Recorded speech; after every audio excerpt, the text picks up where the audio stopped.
గురువుగారు, ద్వాదశ రాశుల్లో రెండవది వృషభ రాశి వారి జాతక ఫలితం ఈ సంవత్సరం ఏ విధంగా ఉంది? మెరుగైన ఫలితాల కోసం వారు చేసుకోవాల్సిన ఏదైనా తంత్రం, అలాగే వారు పఠించవలసిన మంత్రం, అదృష్ట రత్నం. అమ్మ, చాలా నాకు ఇష్టమైంది వృషభ రాశి. ఎందుకండి? వాళ్ళు మనుషులు బోళాగా ఉంటారు, పెద్ద పెద్ద పనులు చేయగలుగుతారు, అద్భుతమైన విజయాలు సాధించేవాళ్ళు వీళ్ళేనమ్మా. వాళ్ళు బోళా మనుషులు. అంటే ఏదన్నా మంచి చెడ్డ విషయం ఎదురుకు రాగానే చక్కమని గ్రహిస్తారు. దీంట్లో మంచి ఉందా చెడ్డ ఉందా, నాకైతే నష్టం లేదు కదా, ఇది వాళ్ళకైతే మంచి జరుగుద్దా, చేసేద్దాం. ఖచ్చితంగా. ఒకళ్ళ గురించి ఆలోచించరు, మొత్తం సమాజంలో ఉండేవాళ్ళు మనుషుల గురించి, పెద్ద పెద్ద మంచితనం. వ్యాపారాలు, వ్యవహారాలు, పెద్ద పెద్ద అధికారాలు, రాబోయే 100 తరాలకి సరిపడి సంపాదించే అవకాశం వీళ్ళకే ఉంటుంది. వృషభం ఒక అద్భుతం. ఈ సంవత్సరం వాళ్ళు చేయాల్సింది ఏంటంటే, ఈ సంవత్సరం అదృష్టం పెట్టుకుని పెద్ద పనులన్నీ చేసుకోవాలి. వీళ్ళు ఎప్పుడు కొద్దిగా తెల్లటి బట్టలు వాడాలి, తెల్లటి వస్తువులకు ఇవ్వాలి. ఏది చేసినా కూడా ఇలా ఒక ఆఫీస్ పెట్టుకుంటే ఏదో ఒక ఆఫీస్ పెట్టకూడదు, వైభోగంగా ఉండే ఆఫీస్ పెట్టాలని మనసులో అనుకోవాలి. వైభోగంగా వీళ్ళు కోరే కోరికలన్నీ తొందరగా తీరుతాయి. డబుల్ బెడ్రూమ్ హౌస్ వీళ్ళు ఎప్పుడు కోరకూడదు. ఎప్పుడు ఒక 2000 గజాల్లో 5 అంతస్తులు మేడ కట్టి చుట్టూతో 10 కార్లు పెట్టుకుని, మా భార్యకి 10 కిలోలు బంగారం ఇచ్చి, మా పిల్లలకి డైమండ్ నెక్లెస్ ఇచ్చి, ఇట్లాంటి కోరికలు కోరుకుంటే శుక్రుడికి ఇష్టం ఇవన్నీ. ఆయనకి ఎంజాయ్మెంట్ అంటే ఇష్టం.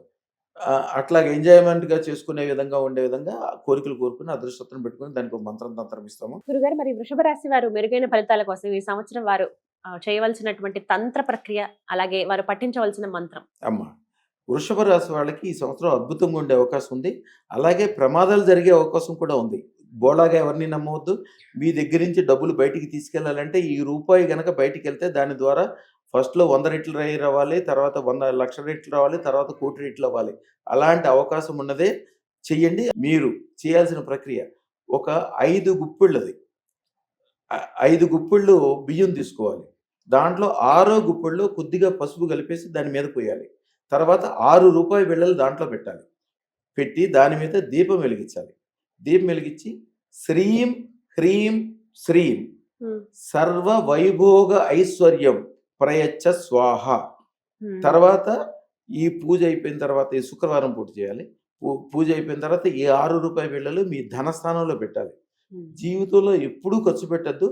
అసలు ఆ పెట్టిన మీరు డబ్బులు పెట్టిన చోట పైన డబ్బులు కట్ల పెరిగిపోతూ ఉంటాయి, ఆస్తులు పెరిగిపోతూ ఉంటాయి.